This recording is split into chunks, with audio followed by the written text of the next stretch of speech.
is going to be on this first half of the lecture I give you on libertarian and paternalistic philosophy. I'll explain those in detail for you. The question wants to know, in a democracy, we have a representative republic, it's okay to call it a democracy, discuss the balance necessary between libertarian political philosophy and the philosophy of paternalism. The course originally was designed as a medical ethics. We're still going to do medical ethics, but we're going to do justice ethics as well. I want to explain this concept to you so you will have a firm grasp of it and be able to do the essay. Also, it'll be half on the exam, and then half the exam will be on the Hippocratic Oath we'll talk about today, and will also be on what we call moral standing and the concept of personhood that'll be on the Wednesday lecture. Anybody confused so far? We're cool? Okay. So I want to talk about the balance between libertarian, political philosophy,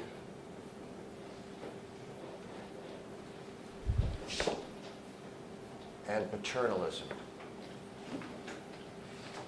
Anybody guess at what the root word for paternalism is? Parent? Parent? Parent, yeah, from pater in the Latin, so paternalism. Okay, so this is about parent. Parent knows best. Doctor knows best when we get the Hippocratic Oath. Government agencies know best, so they regulate certain parts of our behavior. Before I would get into this, medically, how many of you are medical-related students?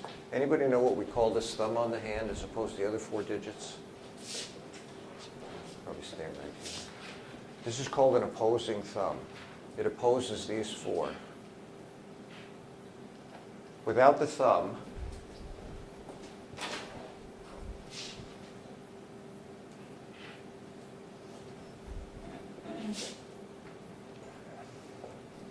I would have to operate quite differently than I operate. I'll do this in print. Finally. You ever try and put a cap on without your thumb? Oh, I got lucky that time. Ever try and pick up a writing utensil and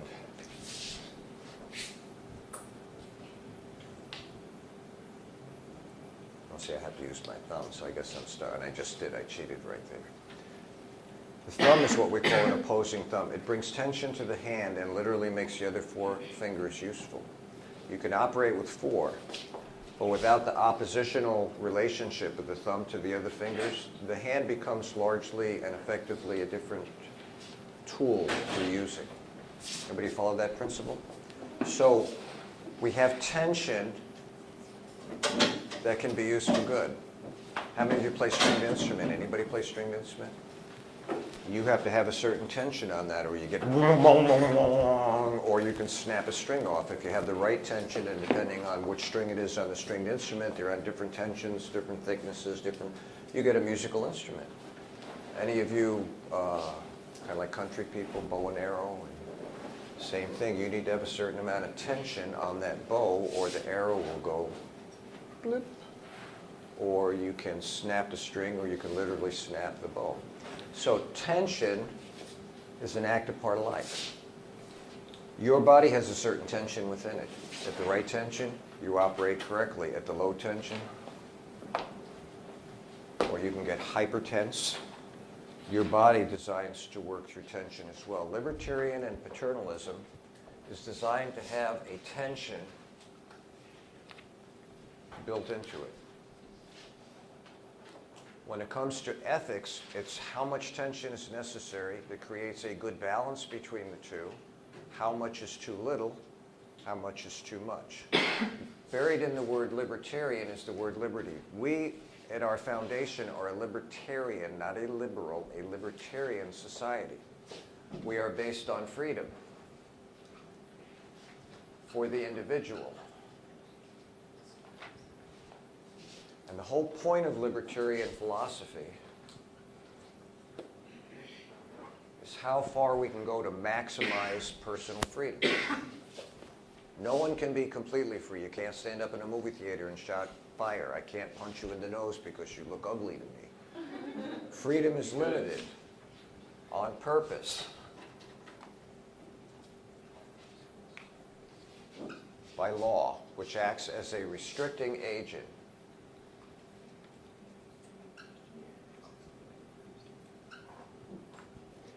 They allow us to move around within the box, but if we put our hairy toe across the line, someone is there to penalize us. There's a cost for using excessive freedom when your freedom interferes with the use of someone else's freedom. The question is, how much tension do we need between the restrictions necessary for most of us to live comfortably in this social arrangement? How many restrictions impinge upon our freedom and the restrictions need to be reduced? Or how many times do we need more restrictions because there are too many freedoms and they're getting in the way of other people's happiness? Used to be in the old day, majority ruled with an eye to the minority, so the majority got 80% of what they wanted, and you included the minority, gave them 20%, or they were disenfranchised, they were not invested in the system. Now if one person doesn't like something, they go to court, no one else can do it. I don't like this, so you can't do it. 25% of it's reported, I don't know how accurate this is. And it's not a judgment, just an example. 25% of Native Americans polled don't want Redskins for a name for that football team. The other 75% don't have a problem with it. So because 25% don't want it, now it's being taken away the trademark and possibly being made to be removed. Even though a minority don't like it, the majority can no longer get what they want. Now there's times when the majority got what they want, it wasn't healthy for the minority, slavery. So you see the balance that has to come in here? We have to bring about this correct level of tension between libertarian political philosophy. I'm free to do whatever I want to do as long as in doing what I do, I don't interfere with your freedom. The word picture is I can swing my elbows as much as I want as long as it's swinging my elbows. My elbow doesn't come in touch with your nose. When it does, I'm impinging on your freedom. Right? No lying, stealing, cheating, raping, no shouting fire in a crowded movie theater. But within those limitations, I can do whatever I want to do as long as I don't impinge on someone else's freedom.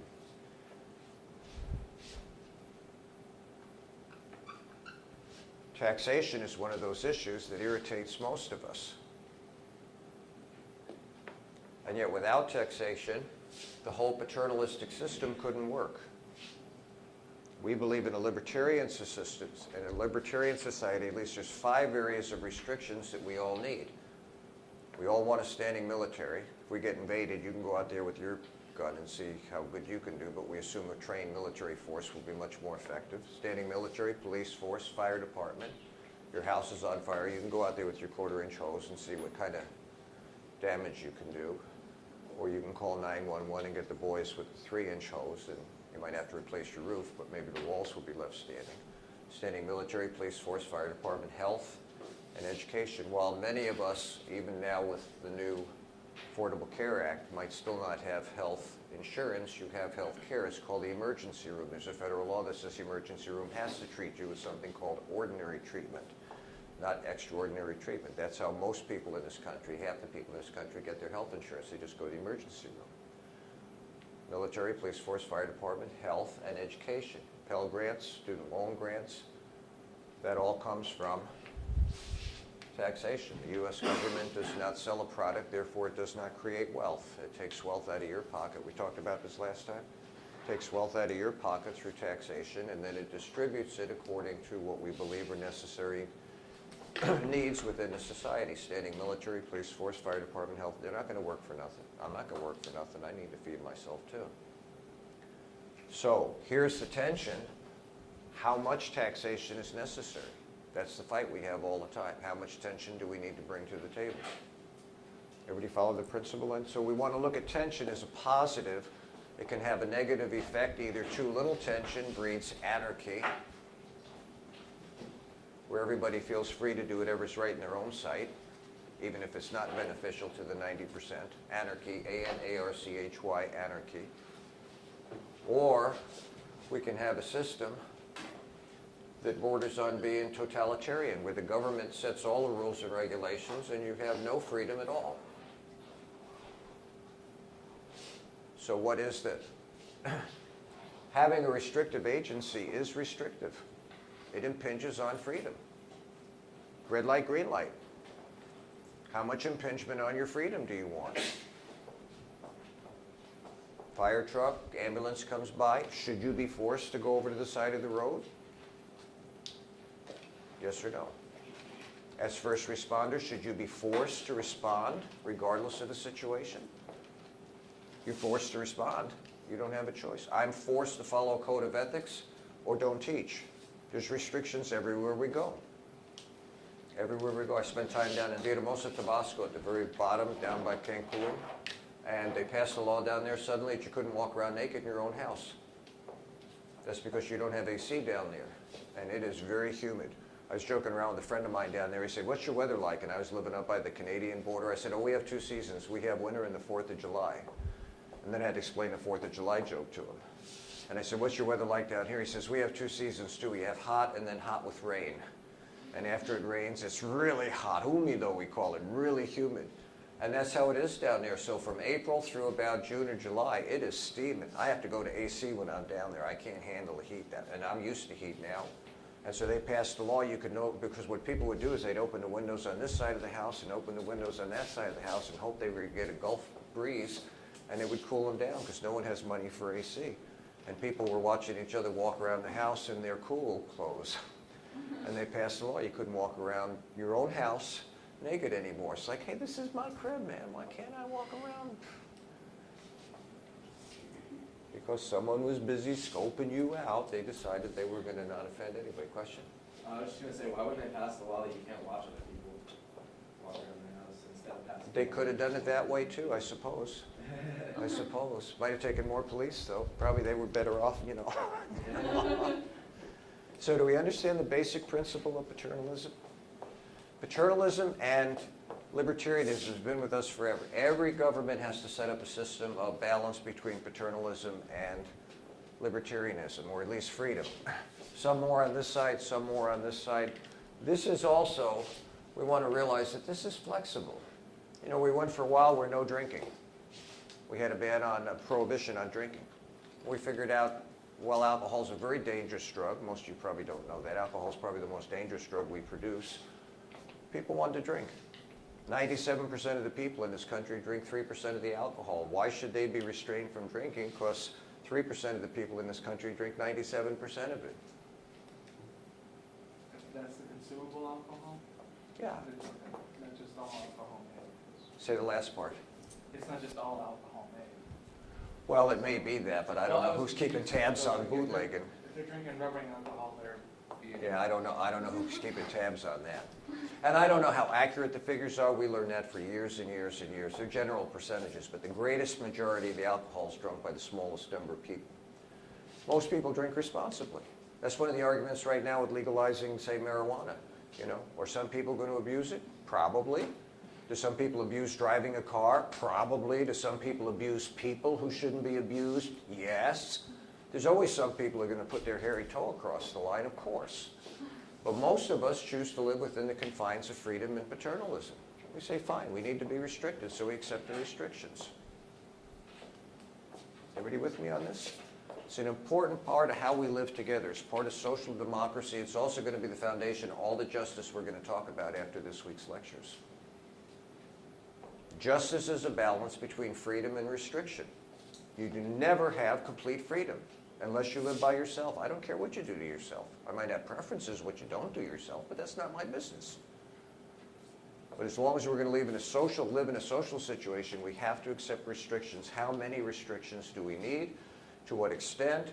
Can they be flexible? We can have them and withdraw them. You all couldn't vote until my generation demanded we got the right to vote at 18. We could get you drunk and send you to war, but you couldn't say yes or no to it. Now you can vote about it if you want to. You couldn't do that before. Women couldn't vote until 1920. They got tired of being property. You realize why, in theory, you still take your husband's last name, right? And why you put your name on your children. It's a legal relationship of property ownership. Women were property until technically 1920 when you got the right to vote. Children have always been your property. Do you know where your child is at night? It's your responsibility.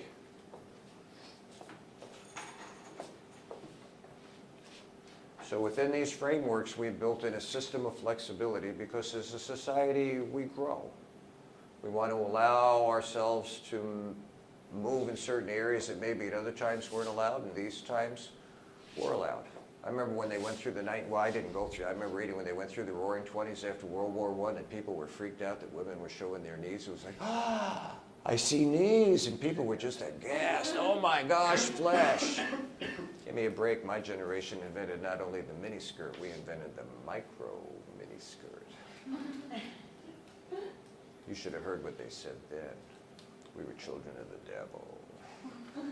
Ooh, flesh. And now flesh is all over the place. And I'm not promoting it. I'm just saying this part of the flexibility and the change. That was indecent exposure. You could be arrested in days gone by. So this is the balance, this is the tension, and this applies to our entire social network. For today, I want to talk about medicine for a bit, how it applies to relationships between the medical field. We're going to talk about relationships to the government as well when it comes to things like medical ethics. Everybody follow where we're at for this? Any questions about that picture up there? If you haven't copied it, you want me to give you a few minutes because it might help you pass your test and write your essay. This, by the way, is your essay right here. It's whether you think there's a correct balance between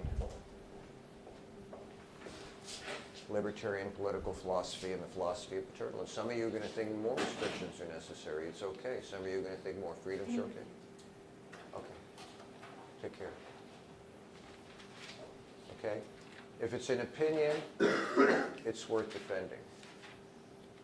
You can be completely wrong. It's still worth defending. If you believe it, it's worth defending. So defend it. 200 words. Do not go on the internet. I want to know what you think about the world we live in, libertarian versus, and it's not liberal and it's not conservative people. I could care less about politics. This is not asking about politics. This is asking about the balance necessary between freedom and regulation. Go ahead. So this is our opinion?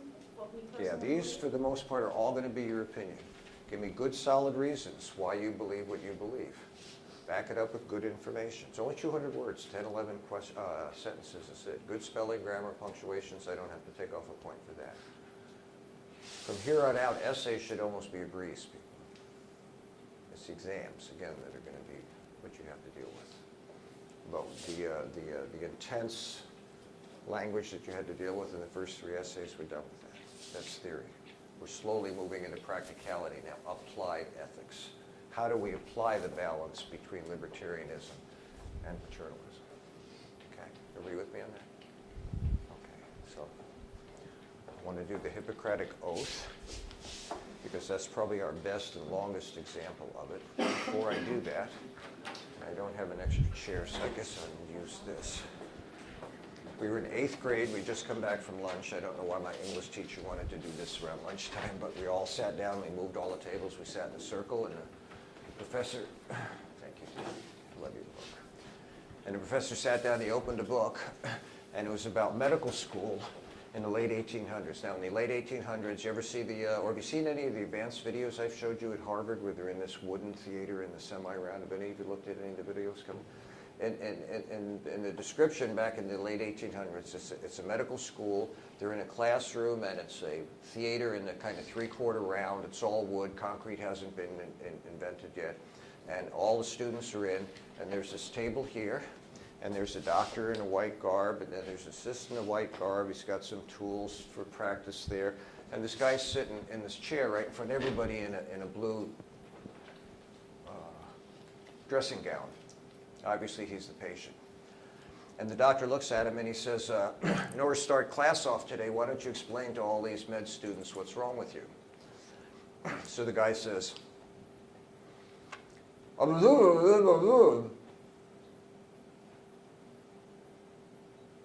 the doctor looks at the students and he says, I don't think they understood you. You might want to try and speak a little clearer. So he goes,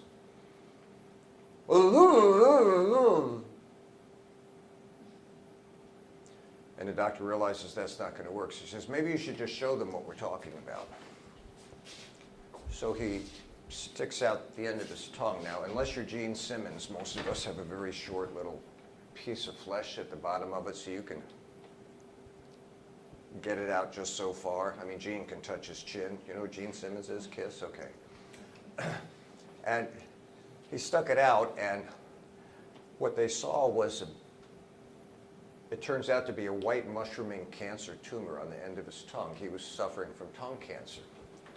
Now, when I used to go, my tumor was back here at the base of my tongue, where your voice box is, and your epiglottis. Your epiglottis is a little flipper that keeps food from going down your lungs, and it keeps it. Okay. So mine was here, and I had one about the size of a mushroom, white. We call it mushrooming, which means it's above rather than burrowing. His is right on the end of his tongue.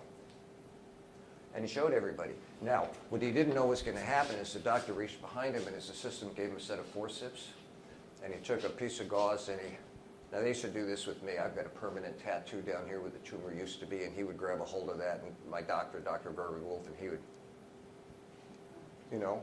and then he'd put down a dentist mirror so he could see the tumor is gone and the tattoos. Well, this doctor pulled his tongue out, and without the patient knowing it, he took the forceps and clamped him behind it. Didn't hurt him, just clamped it. Well, try and get your tongue back in. And clamps it, and then he reaches behind him, and his student gives him a scalpel. And the doctor right there in the classroom performs surgery, and he removes the end of the man's tongue, trying to remove a cancer. Right. That was ugly in 8th grade, right after lunch. And then removes the and then he reaches behind him again, and his assistant gives him a set of tongs with a red-hot coal, and he cauterizes the wound. Your face has got tons of blood vessels, your tongue. And he cauterizes the wound, and then he lets go of the clamp, and the patient's the first one to moonwalk while he's still sitting down, And the question is, why would a doctor do something like that? This is the late 1800s. Maybe that's the best thing available. Louder for me. Maybe that's the best thing available. Best thing available, that's a good answer. I was actually listening to something on the radio about this morning, and Someone heard my talk before I gave. No, go ahead. and they were talking about the doctors at that time had to be like that, because, like, say if you had to amputate your leg off, you could say no and they couldn't do anything, but as soon as you said yes, they were obligated to cut off your leg no matter what you said afterward, because anesthesia was so experimental and they didn't know the right dosage. And Yeah, they didn't, because what they had back then was alcohol, C2H4OH. Kevin Costner was in a movie, Dancing with Wolves, and he's in a Civil War battle, and they bash up his leg, and they pull the boot off, and he's in the field hospital, and it's just ugly, and the surgeon's out there with a saw, and he gives him a piece of wood to chew on. Because your body's, about 70-75% water, and so everything you put in your mouth, the first thing your body does is wants water, because that's this major composition. So if you take the H2O out of it, you get left with CH4, which is a rough equivalent of what ether is, and ether is a very deadly chemical. We won't use it anymore. But we always ran the risk of not only putting people to sleep, but putting them out, and we didn't want them drunk. Half of the people who get, really drunk and die are because they get so drunk. You can anesthetize the core part of your brain that handles your bodily functions, and half of them will lay on their back and throw up about a quarter size worth of vomit, and it'll go down their lungs. Their epiglottis is so drunk along with them it won't function right, and they literally drown to death in their own vomit.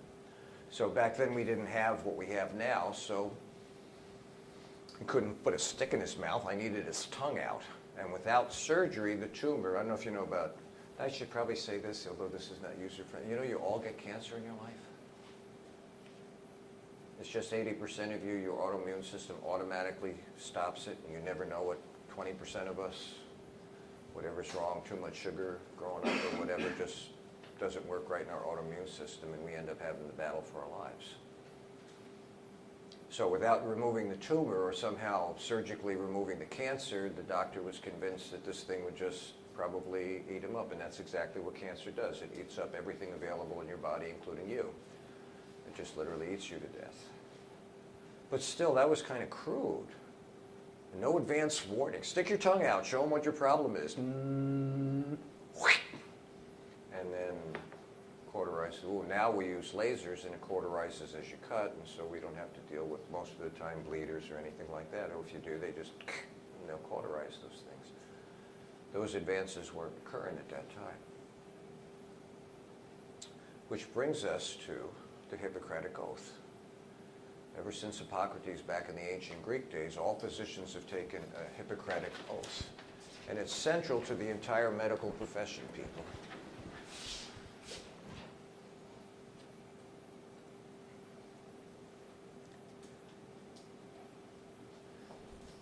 It's a code of physician ethics. It has a main principle: the physician pledges to benefit the patient and to protect his patient from harm.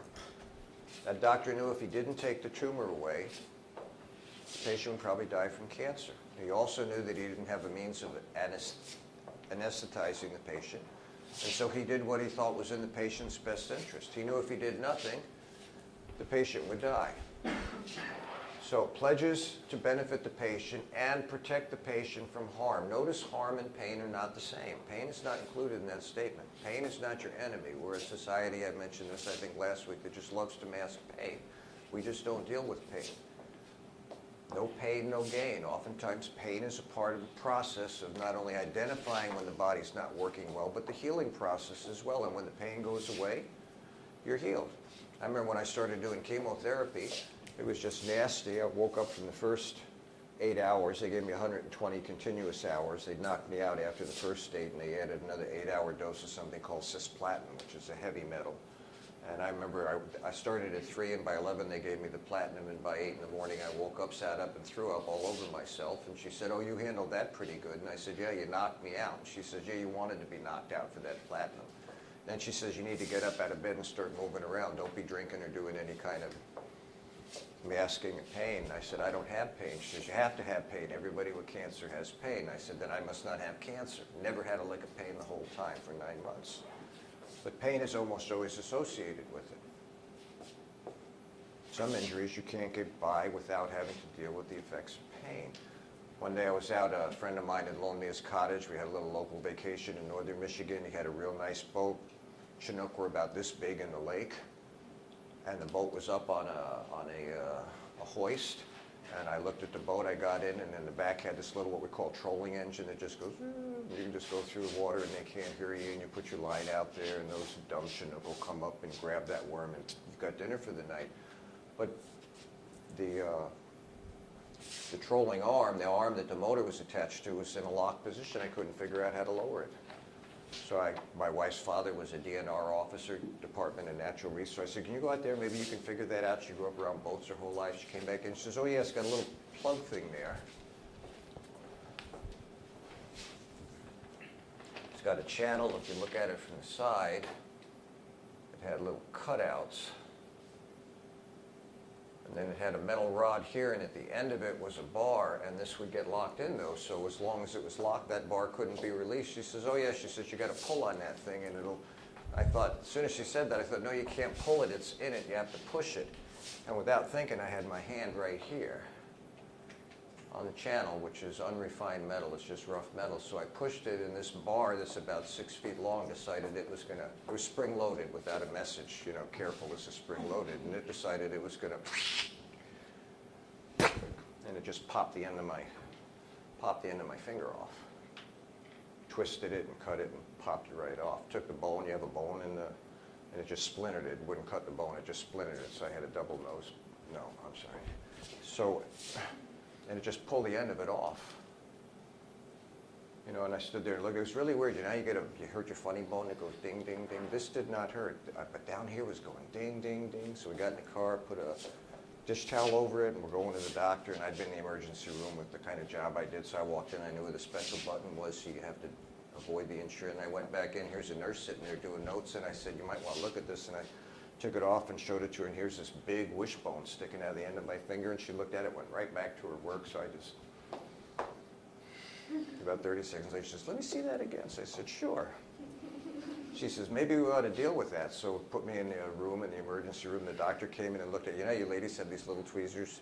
Yeah, in the medical room, you got a big set of tweezers.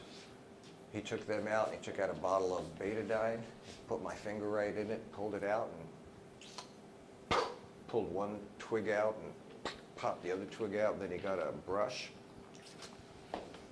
just started scrubbing the end of that finger, and I thought, wow, Doc, where's your bedside manner? Now, why would he do that?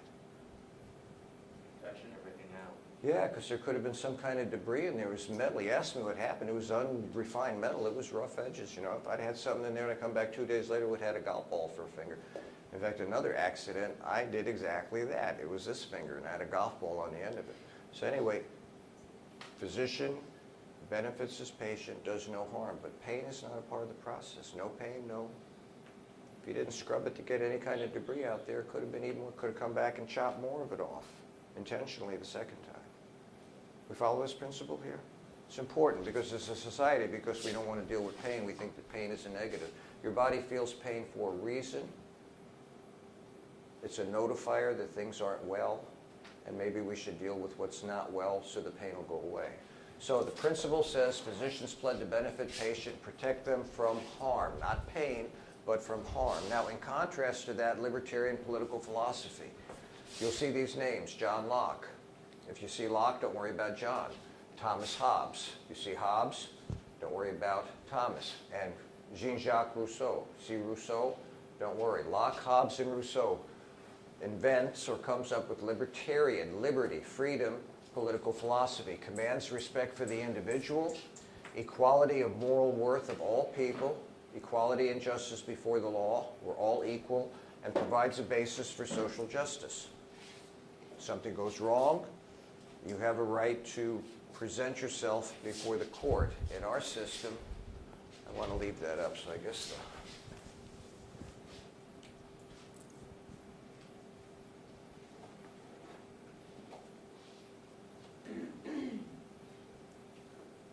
we'll get into this when we get into Michael Sandel's book. In our system, we have an adversarial system of justice. We have a plaintiff, someone who brings a charge, and we have a defendant. Either the charge will be proved true, in which case the defendant will be guilty, or the charge will be untrue and the plaintiff's charge will be dismissed, and if it's a false charge, knowingly you can be sued for making a false report and a false charge. Provides a basis for social justice. Within the medical community, after 1990, it will be a case I'll get to on Wednesday called Cruzan versus Missouri Health Services. The patient now has rights. When I was down here in 2004, when my mom was passing away, I came home about 11:30 one night in the hospital. They had done surgery on someone with diabetes type 2, the very deadly kind. We begin to lose fingers and feet and toes and whatnot. There was a gentleman who had to have his right foot amputated and went in for surgery, and when the surgery was done, they realized that when they put the x-ray up on someone had turned it around, and they took off the left foot by mistake. He had to go back in, had to get rid of the right one, or he'd have had a very difficult and dangerous time and would have died from the infection. Now, if you ever go into surgery, they mark x-rays with R or L. About 3 years ago, I think I had a hernia needed to be repaired, and I went into, I think it was Trinity now, the new Trinity, and I went in there, and my doctor, of course, he's going to be the last one to come into the room before we go in. He comes in, he stood at the door, and I said, "Hi, Doc, got your pen?" And he said, "Right here." And he came over and he wrote yes and no. They made me write. They let you write on you? I made him do it. Because the patient has rights. Up until 1990, technically, you did not have rights. Patients always respected your rights, but legally, the law in 1990 began to initiate what we call patient rights. You had rights, yes or no. You could say no to treatment, you could say start it and stop it, or you could say yes to treatment. It was up to you. When I went through surgery for all of this, I was very clear what I wanted them to do. I said, do not violate my rights. I teach law. Do not violate my rights. I know the law. Once you know your rights, you can stand up for your rights and protect your rights. So libertarian political philosophy puts the individual at the forefront now. Doctor knows best, even if you don't know best. And most of us are going to acquiesce to the physician because they're trained. My gosh, they go through at least 12 years of training. They have to know what's going on. When they don't, we should remove their license so that the ones that do know what's going on continue to practice medicine. I remember when they told me what I had for cancer, I told my doctor what he wanted to do. He wanted to cut out the base of my tongue, my epiglottis, my voice box with both vocal cords. I said, I knew Howie, he was a friend of mine. I said, you can't do that. He said, well, if I don't do that, you're going to die. And I said, I don't care. You can't do that. I said, I want another opinion. And this was in '96, which is 6 years after this law I just referred to. So he sent me to Mayo Clinic. And I took all my material with me, and I had to go to Chicago in order to get to Minneapolis. And I'm sitting there with this big manila envelope, this doctor's envelope, says, do not open. And you can't tell me not to open an envelope that has to do with me. I don't even know what kind of cancer I have yet.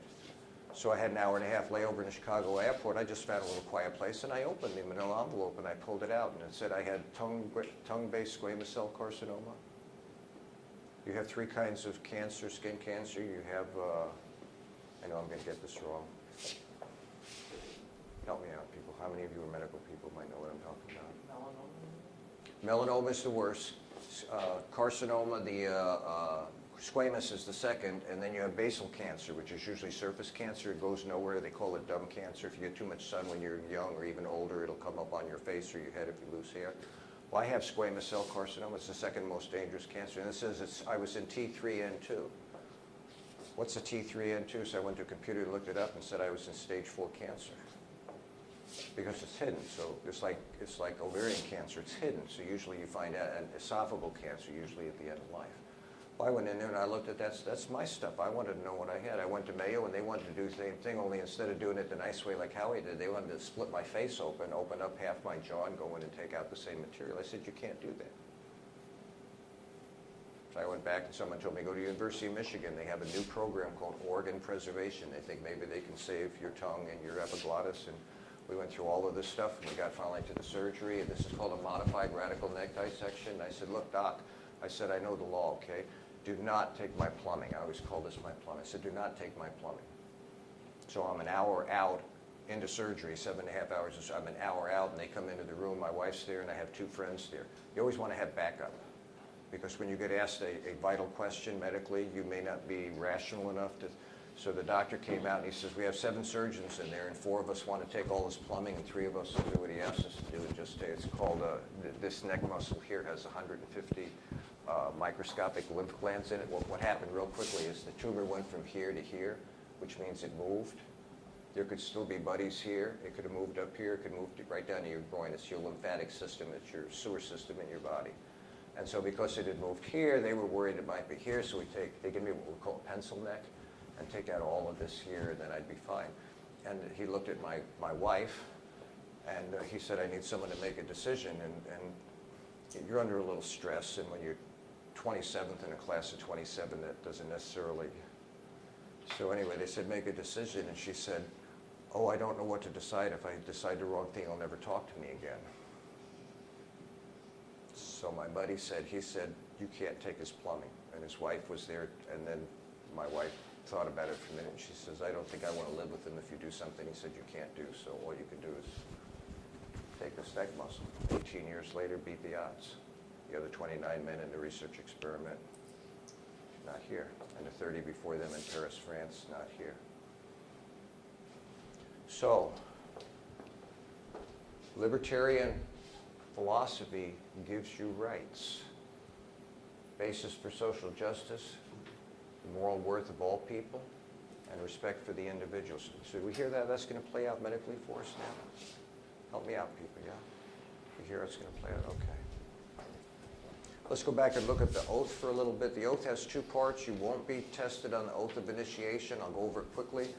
Pledge of loyalty to the teacher, normally financial support. When you paid your tuition, you paid loyalty to me. I'm your teacher. That's how it works. Oath of secrecy, no sharing of medicine with lay people. Up until 1990, physicians were not required, upon request, to share information. They would. I mean, you have a right to know what's going on, but who would know? When I sat down in the airport and read tongue-based squamous cell carcinoma T3N2, I had no idea what that paper was talking about. I'm not trained in that. And we were lucky we had computers. I could go find a computer and Google it and find out what was going on with me. But up until 1990, the physician was not required to share that information with you. Physician knew best. Code of conduct, this is back in Greek days, specialized medicine. Even back then, they had 3 areas: pharmacology, dietetics, and surgery. If you practice pharmacology, you were not involved as a physician in dietetics or surgery. If you were a surgeon, you didn't get into everybody had specialized medicine, just like we do now. You mastered your trade, and you were good at it, and you didn't interfere with other people's work. There were 2 prohibitions, real important. You write these down. Euthanasia, no mercy killing, no putting people out of their misery, and no abortion, even back then. No abortion.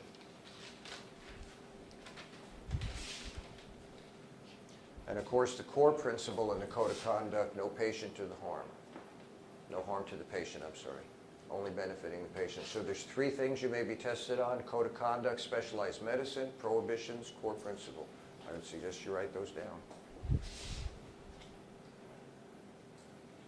Now, when it says the collapse of the tradition, what it really means is the challenge to the tradition by the right of the individual to express what they want done, as opposed to what physician would normally think was best. Let's be honest, 95% of the time, you're probably going to do just what a physician suggests.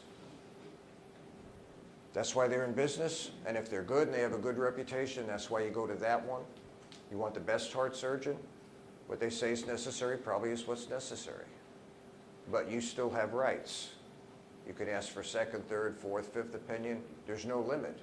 You have rights. The patient finally has the rights to disagree if we want to.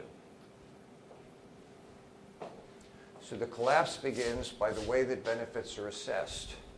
In other words, what's in your best interest? And again, physicians are probably going to know what's best, but you have the right to say no. I think I've mentioned this before. I had a friend named Ken, liver cancer, went into remission for 7 years, came back. Of course, the first thing they want to do is hook him up to the jack and give him chemo. Jack is where they put a R port. Usually it's in your chest, but I had radiation, so they put an R port there in a Teflon tube running through your arteries. They want it just this far above your heart, so as soon as the chemo goes in, it immediately gets pumped around your system. So they put the jack in Ken. 4 hours later, he said, take it out. Anybody ever have chemo? It comes in bags that cannot be transported across state lines without federal permission. It is an illegal poison to transport without federal permission. They put chemo in you, they are poisoning you.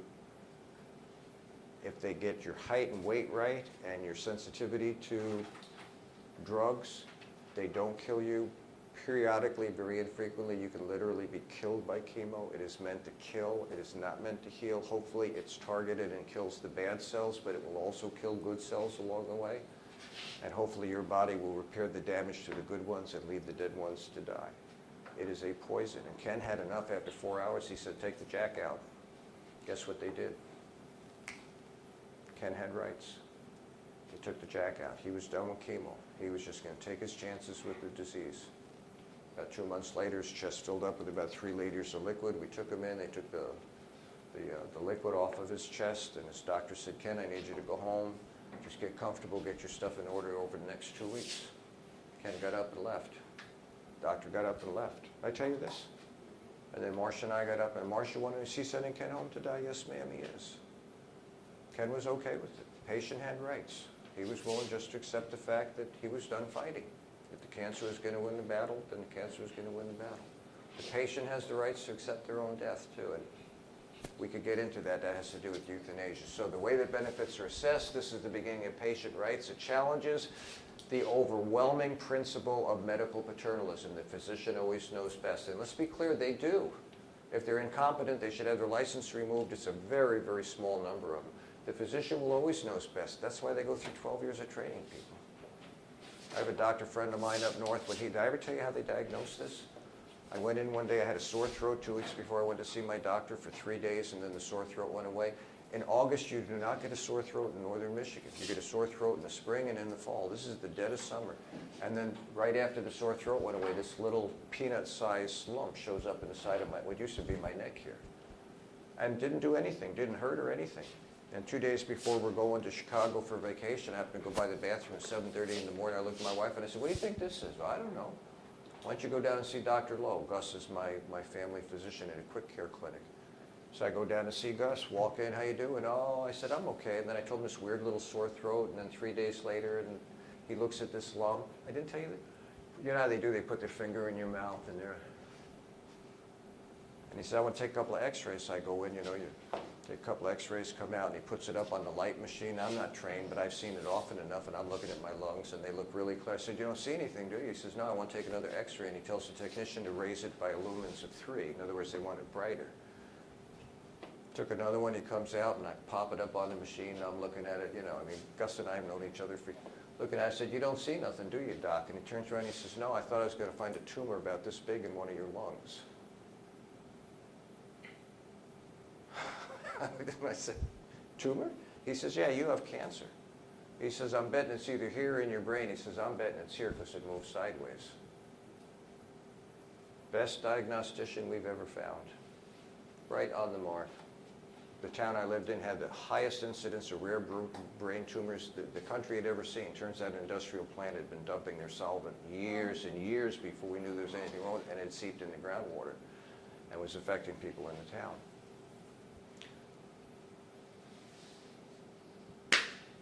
What do I do, Doc? Doc said, we need to send you up to the hospital. We want Dr. Schneider to biopsy you. Right up to the hospital. What do we do now, Doc? I want Howie Beck to take a look at you. Howie was an ENT, ear, nose, and throat guy. Yeah, he's the one journeyed me to Mayo and then down to U of M to get my treatment. So,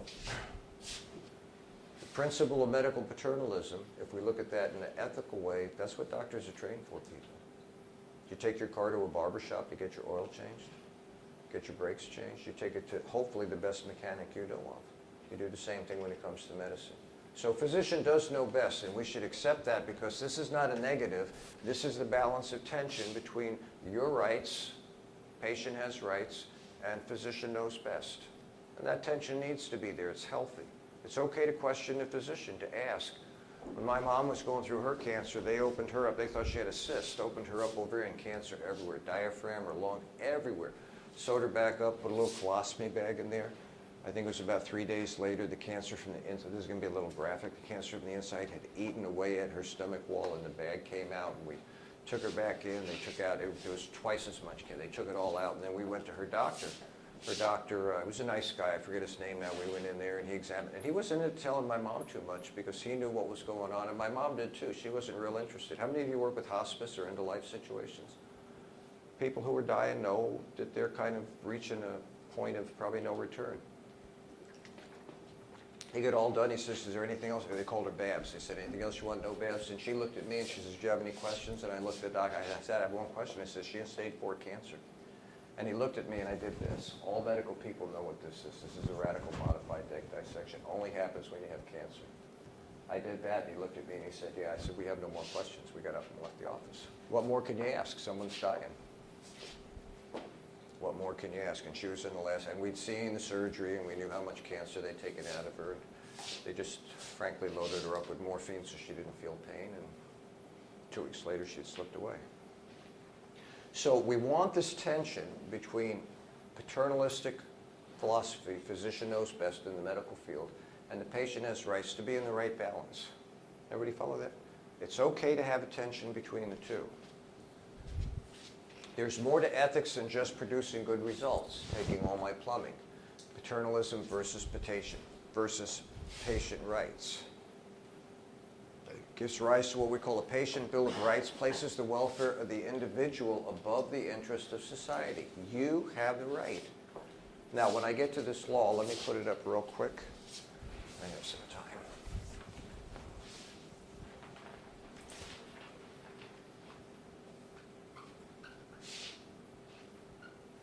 This is Cruzan with the accent here versus Missouri Health Services. This is the law in 1990 that gives rise to patient rights. Now, it was really a case about voluntary euthanasia. This is a patient who went into a persistent vegetative state, had never had a document saying she would not want to be on life support, and the state is charged with protecting life, liberty, and the pursuit of happiness. They will not pull the plug unless there's some prior agreement, and that's what this case was really about. There was no living will. This gives rise to living wills. I know that at your age, everybody's eternal, and there's no way you can die. But you can go online and you can make up your own living will. And if you have one of these, the medical community is required to read it, amplify it so they can see what it really says. There's, I think, 7 conditions on here that I do not want life support. This is your will. This represents you if you can no longer represent yourself. And this all comes out of this one course here. This is when patient rights gets put into law. Ethics equals what, people?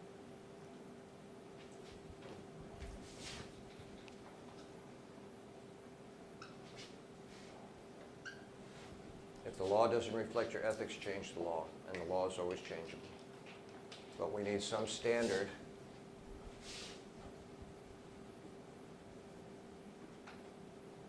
by which to make law. And these ethics then become the principles, whether they're teleological or deontological, by which we make law that governs our society. And one of these laws now gives the patient rights. One is a living will. For our particular instance with the Hippocratic Oath, it also gives the patient the right to say no treatment, yes treatment, or having started treatment, stop treatment. And you're in charge of your own care now, with the understanding that physicians are part of our treatment care, and they're trained, and we need to depend on them like we would on a mechanic or anybody else. Yes, ma'am? Okay, patients' rights, though, we still don't have rights, like say, for instance, like somebody who is terminal, and they cannot have, like assisted suicide, or, you know, Good point. I don't know how deep I want to go into it. In 4 states, there is physician-assisted suicide in Oregon, Washington, Montana, and Connecticut. There is something called what we call voluntary passive euthanasia. Passive euthanasia means we let the disease do the bad work, and that's where the living will comes in. I don't want help in 7 areas. What we still don't have a legal right to is what we call voluntary active euthanasia, where the patient says, you know, I'm done. I'm not super depressed. Now, I'm not equating these, but, you know, one of the arguments is we put animals out of their misery. If people are done, why can't we just let them? And it would require a physician or the medical community to assist them. Not suicide, because suicide, technically, physician-assisted suicide, they help you kill yourself when you're physically unable. It's a little complicated. I don't want to get into it, but that's a very good point. A very good point. There are pros and cons against those issues right there that we're still working through. So patient rights is limited to a degree. What guides our patient rights now, again, is this law called Krazan versus Missouri Health Services. Living wills, we can have what we call durable powers of attorney. That was the document that I showed you. You can have surrogates, people who stand in for you, who do your finances, who make final decisions for you. And most importantly, when it comes to what we're talking about here, the patient has the right to have treatment, say no treatment, or in the middle of treatment to say I don't want it anymore. That's what Ken did. 4 hours later, take the jack out of his arm. Okay, yes? if you're a resident of one of these states where that is the law, you are a legal resident, and you come here and visit you, and something happens, because you're a resident to there, couldn't the law be brought here? They would have to be shipped. Yeah, the law is very clear. You have to be a resident for certain. It's very restrictive, too. You have to be suffering. You have to be not depressed and suicidal and, you know, in that sense. It's very restrictive in the way you can apply it, but you can apply it. What happened is the Oregon law, I think, has been challenged 5 or 7 times now. Washington adopted it, Montana adopted it, or adapted to it, and then Connecticut did the same thing. The Supreme Court has decided they don't want to get involved. If a state wants it, they can have it. If a state doesn't want to have it, there's laws against it in the other states right now. There's like Detroit, one of the weird things, you know, Dr. Kevorkian and Dr. Death, they always say, well, you know, he was not practicing, he was practicing physician-assisted suicide without a law to allow him, but there was no law against it. And then one day Jack videotaped a gentleman named Thomas Houck, and he put Thomas to death. Thomas wanted to die, so that was what we call physician-assisted homicide, and he finally broke the law. If you know someone who's going to commit suicide and they commit suicide or try to, that's not illegal. It's a weird thing. It's not illegal to take your own life. I'm not promoting anything. I'm just explaining the law to you. If you are successful, obviously we're not taking your corpse to trial. And if you aren't successful, we're going to take you to a hospital. Usually a psychiatric hospital, because we just assume that there must be something not right. But if you assist someone, you're an accessory to murder if they're successful. You ever see the movie The Life of David Gale, a University of Boston professor, philosophy professor? And they were against the death penalty, and they worked out one of his colleagues' death that looked like he killed her, videotaped everything but what really happened at the end. And he was charged with the crime along with Dusty, because they assisted, once they figured out it was a suicide, they assisted in the suicide. They were charged with a crime. So if you kill yourself, you're not guilty, but if you help someone kill themselves, you're guilty of a crime. It's a weird thing the way the law works. The law. So no, if you have legal permission, let's say in Oregon, and you travel to Florida, you lose the right to do it in Florida. It's against the law. But you're not a resident in Florida. Doesn't matter. In Florida, it's prohibited. Follow the state's law. Yeah. Whatever. It's a great question, but this is part of the ambiguity of law too. The law, while it's written in stone, is real ambiguous. For example, if you're a pregnant woman, an abortion is legal, whether you have a sanctity of life argument that that's a human being or it's just a mass of cells. But if you happen to be in a car accident and you're drunk and you cause the death of a woman pregnant, you're going to get charged with 2 homicides. Interesting how the law is willing to work. Yeah. Isn't the law kind of like saying, well, I'm from Colorado, so since they have legal marijuana in Colorado, I can take my marijuana around to every other state? It doesn't work like that. No, Like, it isn't. States are allowed to regulate themselves through what we call a commerce clause. They can have their own laws and their own regulations. So before you go, hang on, I need one more slide, then I'll let you guys go. There's great questions, really good questions. And if we were doing more law, I would go through with it. So there's a couple of traditions that break with the code. It's important you know these. The first starts with what we call the Nuremberg Code in '47. What happened after the Nazi experiments, we were so blown away by how heinous those crimes were. There was a ban on research. Research is different than treatment. Research offers no hope of recovery. I was in a research experiment. They promised us nothing. They had sheet after sheet of what could go wrong with you and no promise of recovery. They were experimenting, seeing if something worked. Okay? Treatment is the expectation that this will work for me. Sometimes it doesn't, but there's an expectation of working for you. Research, they're just experimenting. So the Nuremberg Code bans research without patient consent. Research, not treatment, not Cruzan versus Missouri Health Services.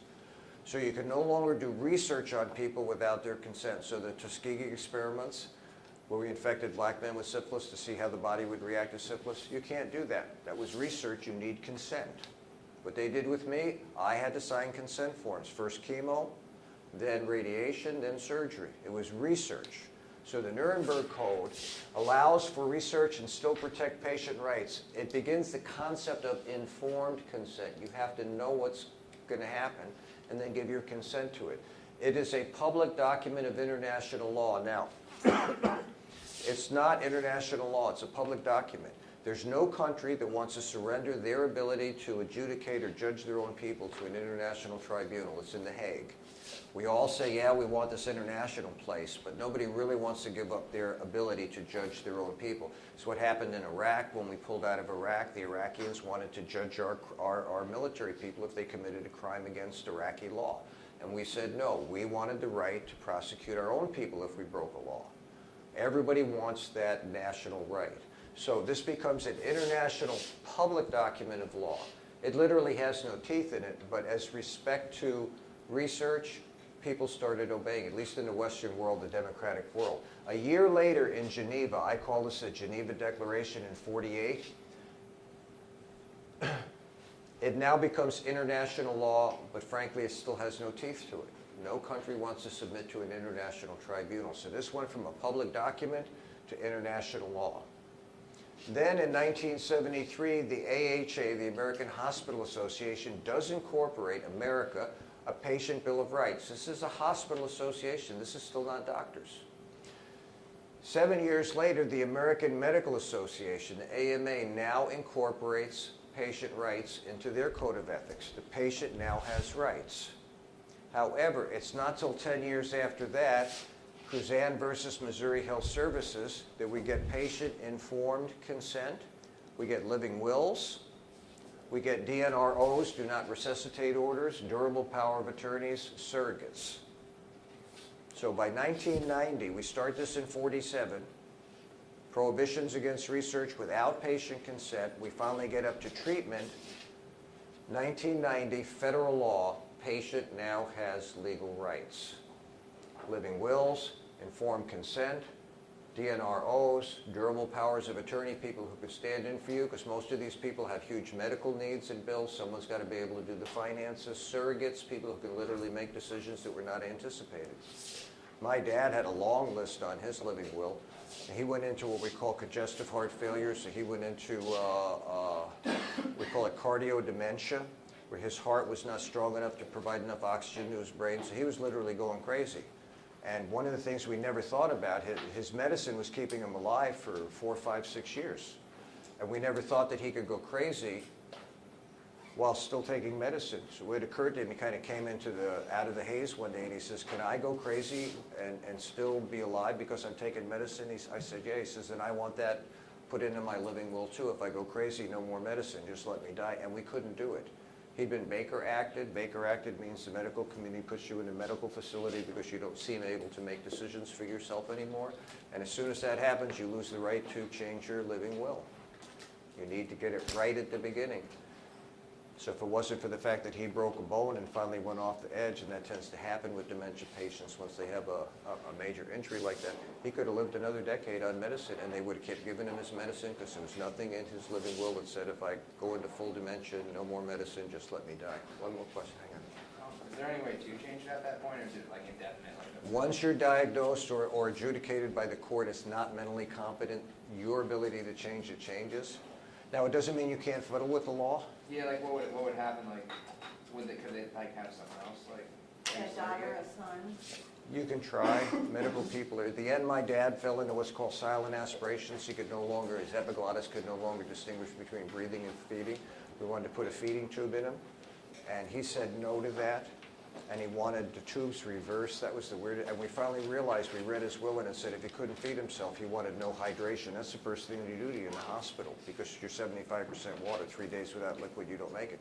He wanted the tubes removed too. And when we read his living will, it said if he couldn't feed himself, if he couldn't do the feeding, he wanted, and we knew right away that was a death sentence. He would dehydrate. He'd go into what we call kidney failure or renal failure, and he would pass away. 12 hours after we put him in hospice care, he just slipped away on us. And that was in his living will.